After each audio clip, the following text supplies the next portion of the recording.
morning, everyone. It's Robert from On My Turntable. Hope you had a great morning this morning. It is a Sunday morning, as always, a coffee kind of morning. Cheers, everyone. Hope everyone's doing well.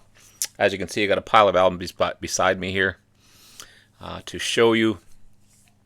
This is going to be my last vinyl finds and new purchases for 2024. Maybe. We will see. I mean, Christmas is just around the corner. New Year's is just around the corner.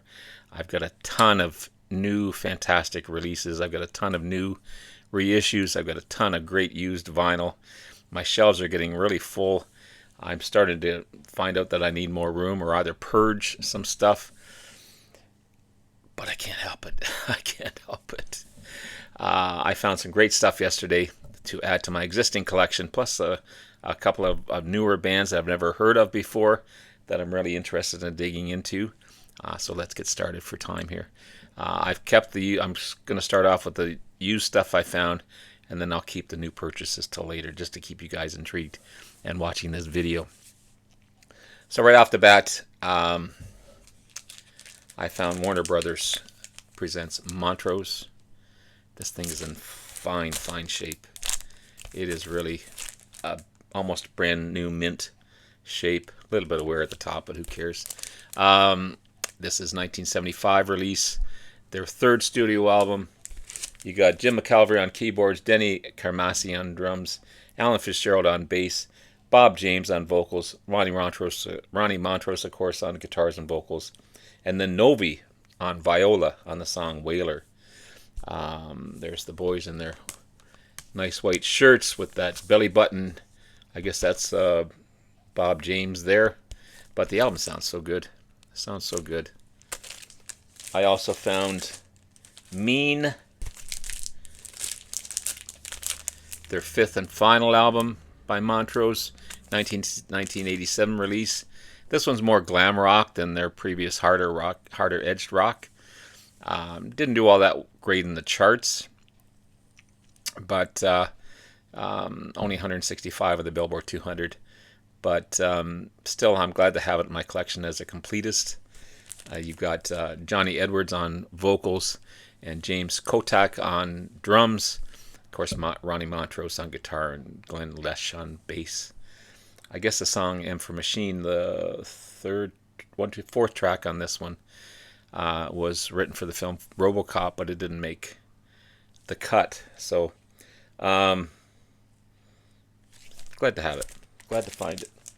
I also have from Montrose, of course, their debut, which I've got to get on vinyl. Of course, that Great American Band formed in '73. You've got Ronnie Montrose, who formed the band. You've got a brand new lead singer in Sammy Hagar, of course, went on to Van Halen fame and his own great solo career. You got bassist Billy Church and drummer Denny Carmassi, the 1973 debut. Huge hit. Awesome debut album. I love it. I also have Jump on It, their second album. You got Bob James on vocals and keyboardist Jim McCalvary. And Randy Joe Hobbs, who played with Edgar Winter and Johnny Winter. And, of course, Jimmy, he plays bass on 3 tracks, I believe it is. But he didn't go on tour with them in '76. So Jim McCalvary played all the bass parts on keyboards. But a great album. This is a new artist to me. He's been around for a long time, like 50 years or so. And I listen, because I always listen on Spotify when I dig, and not only the cover intrigued me, but his music intrigued me as well. This is White on White by Brian Cadd. Great Australian singer, songwriter, keyboardist, producer, record label founder. He's been in Australian entertainment industry for, again, over 50 years. He's a member of bands like Group and Axiom and Bootleg Family Band, but also he was part of the Flying Burrito Brothers band, which I didn't realize. He started his solo career in '72, so this is his fourth album, 1976 release. There he is there in the corner. I kind of put him between a more heavier rock and Billy Joel and Elton John as far as his playing style. And his lyrics are kind of like a Randy Newman. Not that I have a lot of Randy Newman, but I can just... But great Great album. Speaking of Elton, you've got drummer Nigel Olsson and bassist Dee Murray, who played on the Elton John band on this album here. Um, Gary Coleman's on percussion. Steve Cropper plays a guitar on some tracks.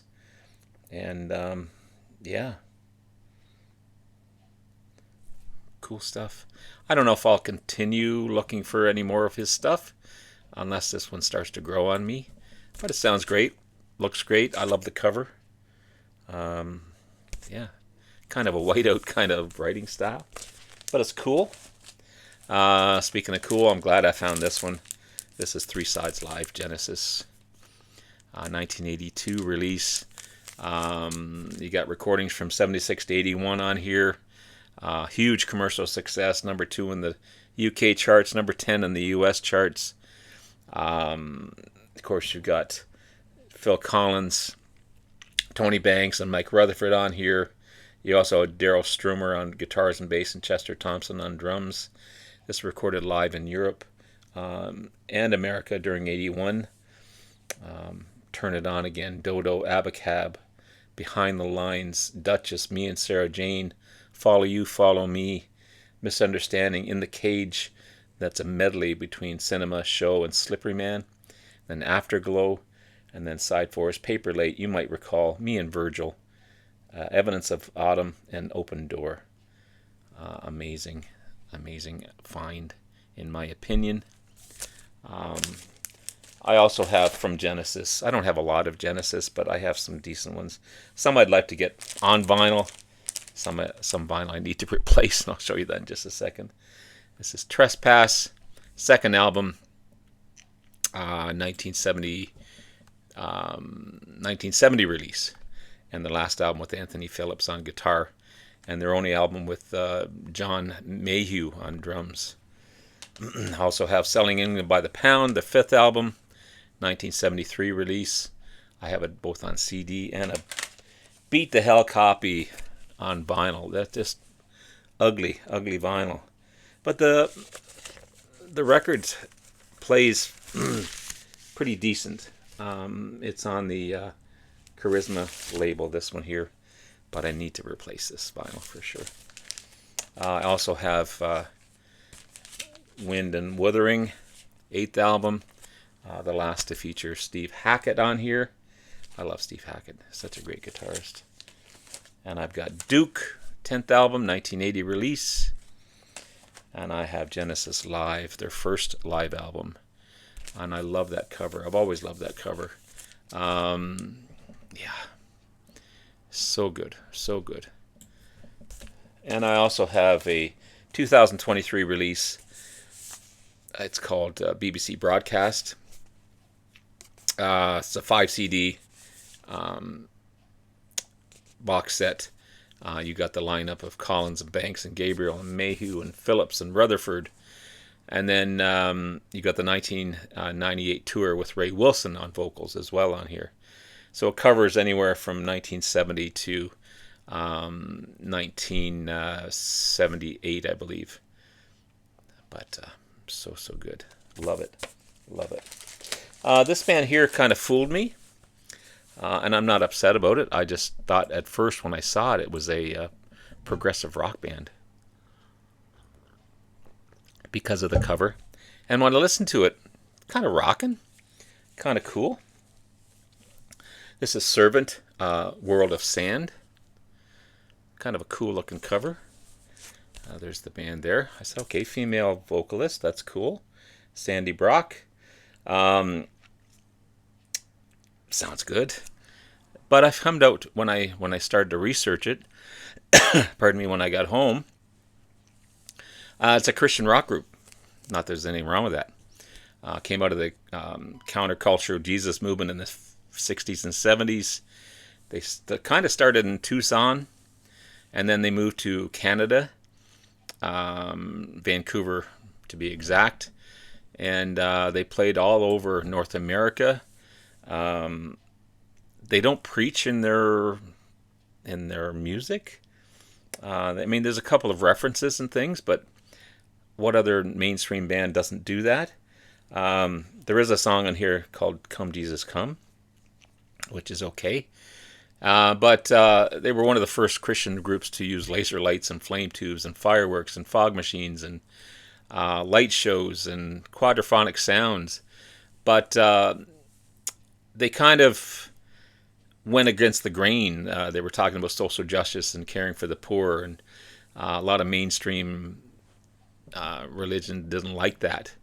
And but they can what they do, I guess, is they spread the word without throwing it in your face, which I like. So I'm going to keep this one. I think it's a cool sounding album. You've got Owen Brock, Sandy Brock, Rob Martins, Dave Holmes, Matthew Spransky, Bob Hardy, and Bruce Wright. It's on Image label. It's a cool album. Sounds good. But they kind of fooled me. But still cool stuff to have, and it's enjoyable to listen to. So who doesn't need some good words once in a while? I found this one as well. This is Night Fades Away. Nils Lofgren, amazing American rock musician, recording artist, singer, songwriter, multi-instrumentalist, member of the Bruce Springsteen's E Street Band, since '84, member of Crazy Horse, founding member of Grin, inducted in the Rock and Roll Hall of Fame with the E Street Band in 2014. This is his 5th solo album. This is more Americana than the other stuff that I have, more rockin' album, and looks like he just got off of work and a mechanic or something. But cool stuff. Super talented musician. I'm glad to find that one. I also have I Came to Dance, is the 3rd album, released in 1977. This is more of a rockin' album for sure. I really like that one. I also have Night After Night, the 2nd live album by Mr. Lofgren, released in '77. Very underrated guitar player. He does some fine lead work on this album for sure. And then with Grin, I've got The Best of Grin, 1976 release. It's on the Epic label. Really happy to find that one. This was a VCLT. This is 1+1, 1972 release. His 2nd album, or their 2nd album, sorry. You've got Bob Berkowitz on drums and vocals, and Bob Gordon on bass and vocals on the back cover. The sides are not labeled 1 and 2 or A and B. The first side is called Rockin' Side, and the other side is called Dreamy Side. But cool album by Grin. And again, VCLT, thank you very much. This next one is a find. I had it in my hand. I put it back, dug some more, went back to it. Had it in my hand, put it back. But I said, what the hell? Pardon me, I'll keep it. Just a great rockin' band from Pittsburgh, Pennsylvania. This is the Iron City House Rockers. Blood on the Bricks. Again, just a great rock and roll band. Heartland rock, hard rock, rock and roll. 1970. I don't know when this came out. Doesn't matter. I think 76, 75, something like that. They were only around till 84. But apparently they changed their name to just the House Rockers to get more mainstream. But it's an enjoyable, kind of a Bon Jovi type of sound, maybe. But still cool. You've got Joe Kuriski on lead vocals and guitar, Eddie Britt on guitars and vocals, Art Nardini on bass, Gil Schneider on keyboards and vocals, Ned Rankin on drums, and Mark Reisman on harmonica and vocals. But Steve Cropper, a great guitarist, plays a solo on "The Time of the Night," or this time the night. Cool stuff. I also found Jim Capaldi, amazing drummer and singer-songwriter. He co-founded Traffic in '67 with Steve Winwood, inducted into the Rock and Roll Hall of Fame as part of Traffic. He's also performed with Jimi Hendrix, Eric Clapton, George Harrison, Alvin Lee, Cat Stevens. Unfortunately, we lost him in 2005. But this is the 8th album. Again, mint condition. Kind of looks like a biker.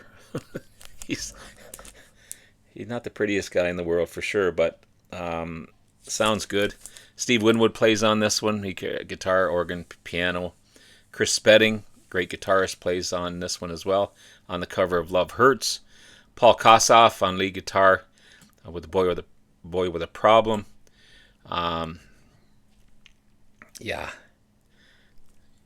I also have previously, this is Shortcut Draw Blood. This is the 3rd album. This is his first album after the breakup of Traffic. Yeah. Another great album. I love it. A couple of weeks ago, I ordered some singles, some 7-inch singles, and this was a highlight to me in this list. One of it was the Dolly Rots. Great band that I discovered. This happens to be on beautiful pink vinyl. Great American post-punk band, formed in 2000. I don't find them punk. I just find them great, straight ahead, good fun rock and roll. You got Kelly Ogden on bass and lead vocals. Super great lead vocalist, plus a great bassist as well. And you got Louis Cabazas on guitars and backing vocals. They've had 6 studio albums. They've known each other since the 8th grade. They said, what the hell, let's just form a band. They started out in Florida, but now I think they're in LA. So new, and I haven't opened this one yet.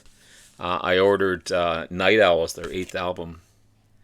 I don't know what it looks like. I've heard it. I've heard it for sure. But this is a great new band. Oh, it's on beautiful, yummy yellow vinyl, they call it. Okay, look at that bright yellow. It's gorgeous. 2023 release. And yeah, it's a great album. Great album. I'm loving it. It's on Wicked Cool Records. A hologram type of cover. 13 tracks written by Kelly and Lewis, except for New England. That was written by Billy Bragg. So happy to find that, or happy to have that in my collection. If you don't know the Dolly Rots, definitely check these guys out. Just a nice alternative to straight ahead rock and roll. Fun album, great sounding album. Pleasure to listen to. And I had to get this one because during Record Store Day I found this one, the Big Brothers and Holding Company, featuring Janis Joplin, live at the Grand Ballroom. This was a Record Store Day release. First time on vinyl. First time on anything. It's such a great live album. So I had to get this one. Cheap Thrills, their 2nd album, 1968 release. Again, I've yet to open this one. I'm going to be careful and keep the hype sticker and see if I can open up here without wrecking the hype sticker. But I needed to have this in my Janis collection. for sure.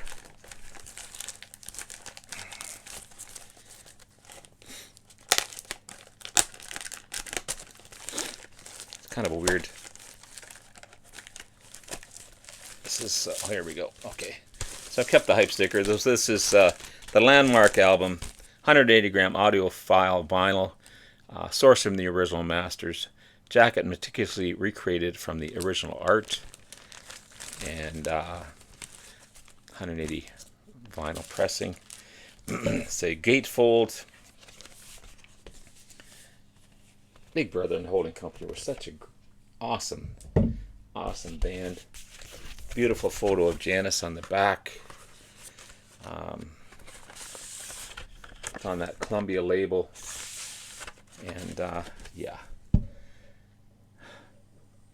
So happy to have this one. So happy to have this. This would make a cool poster for sure.